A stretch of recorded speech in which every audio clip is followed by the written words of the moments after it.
Well, I have a question for Dolly actually, because based on your past experiences, I'd like to know if we were to publish a local comic, is it necessary to go to Mita, or is it recommended to go to Mita? If it's a magazine, you have to go through Mika. If it's a book, you just go online, National Library Board, apply for ISBN number, and that's it. I want to ask Johnny, how do you go about patenting an IP? I mean, how do you start up? Okay, as I said earlier, I started out asking around, and then I happened to have some relative who knows the lawyer.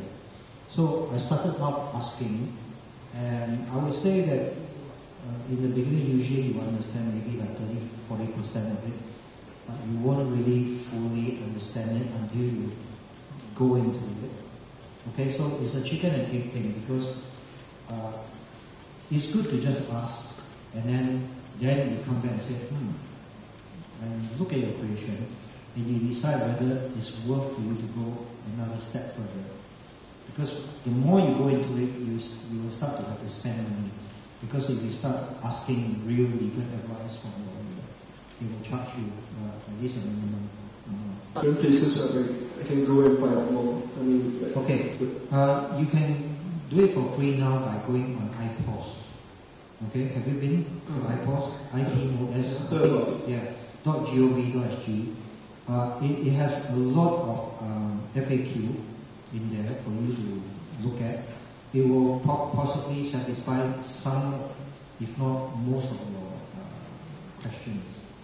So go there first. Now, if those things doesn't meet your question, like I said, call Jerry. Jerry know more. Yes. So that's. So also regarding the fee is case to case basis, right? Yes. Is there any particular uni course that would be best for someone who wants to both write and draw comics? Is there any particular university course which is best if I want to both write and draw comics?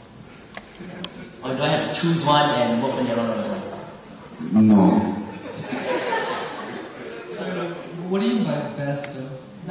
Is there any course that combines both creative writing and illustration, or is there any such thing anywhere overseas? I would suggest it's probably mass communications or film, sound, video, any of those. Okay. Overseas, I know there's a school called, what's it called? Joe Kubert's School of Comics, but they kind of teach everyone all the basic comic books like inking, penciling, even layout and stuff. But I think just a lot of universities overseas now offer courses on graphic storytelling, comics. So it's kind of, I think it's better for any aspiring illustrator or artist to take a general course in art rather than going to school specifically about comics. I think that's because you learn about perspective drawing, figure drawing, composition, all that stuff is going to be useful for drawing comics. So I don't think you should be looking to go to the school unless you want to look at mainstream comics, like Marvel stuff. Then maybe Joe Kubert School is good. But if you're looking to do comics in general, it's better to develop as an artist overall rather than to find a specific comic school. Thank you. Did you mean locally or throughout the whole world? Anywhere, because I'm not sure if I want to do a course entirely based on art. At the same time, if I do a course based on writing, I'm also going to write books or do journalism. So, yeah, that's kind of my question. But, yes. Unfortunately, I think the only two countries I've heard is America. Sonny just said Joe Kubert, and there's a very big one in Japan, but I can't remember the name at the moment. They have a very big one in Japan. The closest to it in Singapore is our art class. No, but seriously, Sonny just touched on it. The foundations of, and I mentioned it earlier, the foundations of solid draftsmanship has nothing to do with comics, but everything to do with comics. If you find, I don't know, anyone in the room here, if you're in an art school and a student in that class collects comics, that student will be undoubtedly the best artist in that class. And if in a writing class, if that writer is the total geek and collects comics, that person will be the best writer in that class. Of that I have absolutely no doubt in my mind. If you're a comic enthusiast, I would hazard a guess, you can draw better than all your friends or write better than you. I have a question about self-awareness and for comics, because I come from Republic Poly. I belong in a comics club.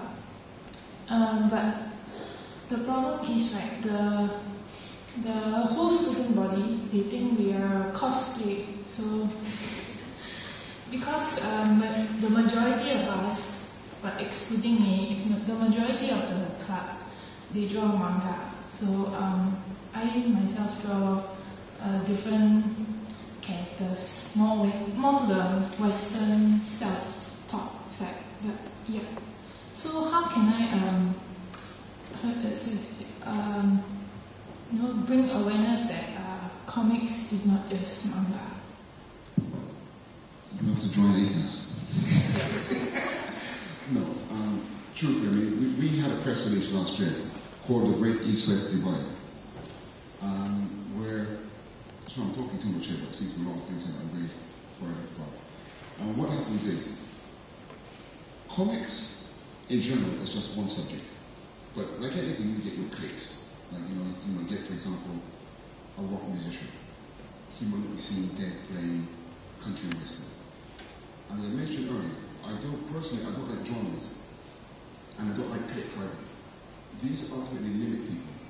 The minute you can be put into a category, walls are built around you. Now what happens is, what I notice here is that a lot of the manga enthusiasts, some might like to draw, some might not. But they definitely do not accept. Generally speaking, it's very hard for them to accept Western concepts. So you might start to feel very lonely, very isolated. You might start to think something's wrong with you because you don't quite like what they like, but everyone else likes it, and you seem to go alone. That's just life. We like what we like. You can't really change the rules there. But if you keep going, you'll find that there are those who can accept both kinds. And you just have to keep going and just give it time. You've got to attract the right people. But at the moment, in Poly, surrounded by all these cosplayers, etc., you probably think there's no one else outside those doors. There are. We have come across this problem, we try to address it in the press, but it's rare. You just have to keep going along with an open mind. You'll find in ACAS we have no two artists of the same discipline. That's what makes ACAS such fun.